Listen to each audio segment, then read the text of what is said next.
সিরিয়ার দক্ষিণে সাম্প্রদায়িক সহিংসতায় ঘরছাড়া বেদুইনদের ফেরার আশা এখন প্রায় নেই। জুলাইয়ের সংঘর্ষে ভেঙে গেছে দ্রুজ বেদুইন সহাবস্থান। বেদুইনরা বলছে তাদের জোর করে তাড়ানো হয়েছে, আর দ্রুজ নেতৃত্বের দাবি এই ছিল নিরাপত্তাজনিত সরানো। বাশার আল আসাদের পতনের পর রাজনৈতিক পট পরিবর্তনের পাশাপাশি জাতিগত সংঘাতের কবলে সিরিয়া ভেঙে গেছে দেশটির দক্ষিণাঞ্চলে বহুদিন ধরে পাশাপাশি বসবাস করা বেদুইন ও দ্রুজ সম্প্রদায়ের সহাবস্থান।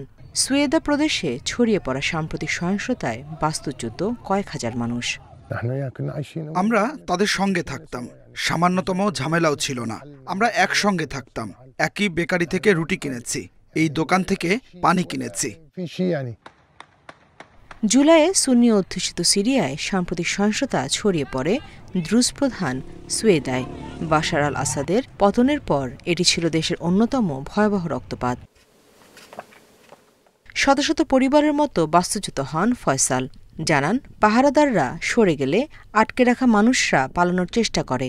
সে সময় গুলি ছোড়া হলে ৩ জন মারা যায়, যাদের একজন ছিল ফয়সালের ২০ বছরের মেয়ে, যার পরদিনই বিয়ে হওয়ার কথা ছিল। এই দেখুন আমার মেয়ে, এই পোশাকেই সে শহীদ হয়েছে, ঠিক এই পোশাকেই।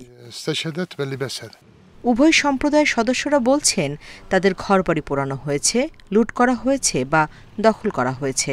দুই পক্ষই একে অপরের বিরুদ্ধে বন্দী করে রাখার অভিযোগ করছে। বেদুইনদের তাড়ানো বা তাদের উপর গুলি চালানো হয়নি। আমরা মানবিক কারণে তাদেরকে প্রতিবেশীদের ঘরে নিরাপদ জায়গায় জড়ো করেছিলাম।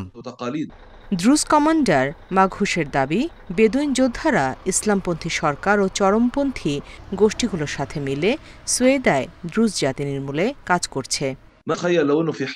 বেদুইনরা ক্যান্সার সেলের মতো, তারা সুয়েদার রক্তপাতে সরাসরি অংশ নেয়। তাই এখন তাদের ফেরার কোনো প্রশ্নই ওঠে না। সুয়েদার মানুষের রক্তের দায় তাদের ঘাড়েই। সেপ্টেম্বরে যুক্তরাষ্ট্র ও জর্ডান সমর্থিত শান্তি রোডম্যাপ ঘোষণা করা হলেও তা প্রত্যাখ্যান করে স্বায়ত্তশাসনের দাবি জানায় দ্রুজ সম্প্রদায়। Nusrat Sherin, Independent news.